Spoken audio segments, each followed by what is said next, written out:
Hello world, good morning, good afternoon, good evening. Welcome to codingscientist.com. You are watching the most excellent and exciting series on drone building zero to hero. We are going to build autonomous drone bot. All right guys. So before we proceed with further build and getting into the circuit aspects, getting into the coding and assembly aspects, most important thing, there are bunch of government rules and regulations to build and fly and operate your own drone in the market, right, on the sky. These rules and regulations differ from country to country. So for my viewers who are from outside of India, you might want to look at your country's specific rules and regulations before you go ahead and assemble and fly the drone, right? Now for India specific, I'm going to talk about, I'm going in this lesson, I'm going to show you how to understand those regulations, rules outlined by the Indian government. And also there are a couple of procedures you need to follow before even you go ahead and shoot your drone on the sky. All right, so guys, this is very important because do not just blindly go ahead and build and fly, because that might lead to several obligations, and your drone might be even seized by cops, and you might end up in a big loss. So I would strongly advise, go through this lesson what I'm going to show you and take it up seriously and follow those instructions and guidelines outlined by the Indian government. All right, so let's take a look. So what you need to do is, let me share my screen. So you need to go to this site, a website called digitalsky.dgca.gov.in. So this is the link, right? You need to go in here and you can just browse through each and every information outlined here. These are all the guidelines being issued by Directorate General of Civil Aviation's Government of India. It's a central government rules and regulations. It's not owned by state, it's owned by the central government. So you got to follow this pretty strictly, right? So you can just browse through this, understand, and for you to get pretty high level information, the kind of drone what we are going to build in this series of lesson will fall under the small category, not nano, not micro. Nano or micro are indoor small toys kind of thing, right? We are going to build a very professional flying robot, which is the UAV, and our category will fall somewhere between 2 kg to in middle of between less than 25 kg payload capacity. So that's what we are going to build, right? So now what you got to do is, you might want to look at what is the FAQ, right? FAQ has got pretty good section in terms of what is RPAS and UAS. You can click in here and understand about the terminologies. RPAS is a layman terminology for unmanned aircraft, right? There are three subsets of unmanned aircraft: remotely piloted, autonomous aircraft, and model aircraft. So these are something you need to understand. What is remotely piloted?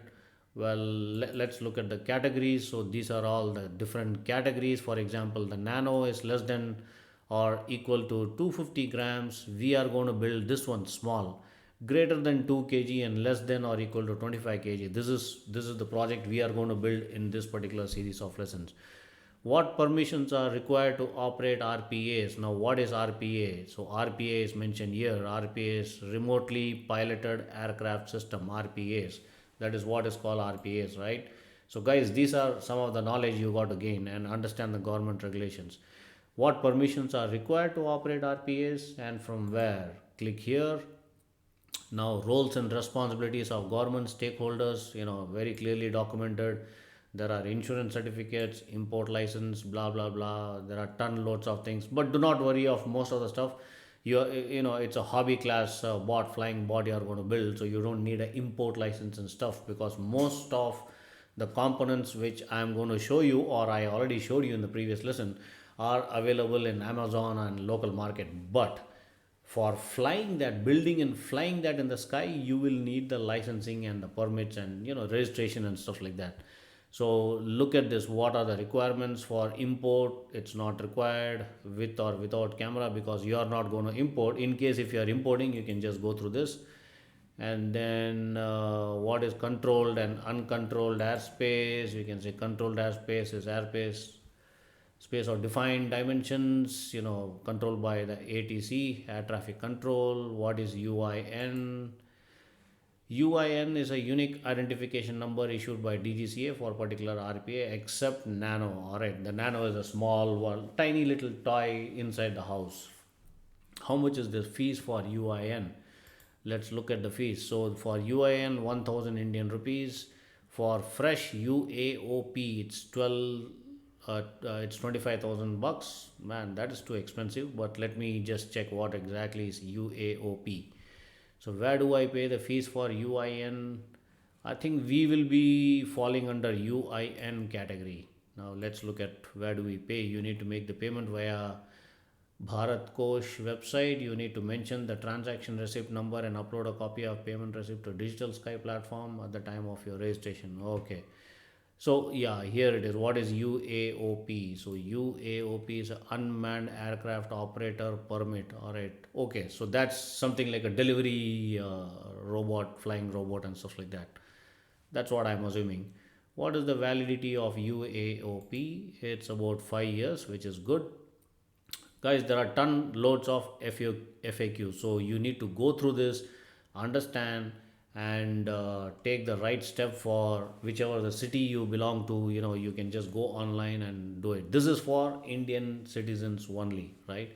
And there is also, now after going through this, you need to register your drone. So how do we register? So you need to go to here, this section, that is the dronelisting.dgca.gov.in. This is the site. It's part of actually this site, but it's extended here. So here, if you can see, before you start, right, please read these guidelines carefully. The public notice, all unmanned aircraft, drone enlistment forms, 2 parts. There are, each and every step is very well documented, how you can register your drone, right? It's very important.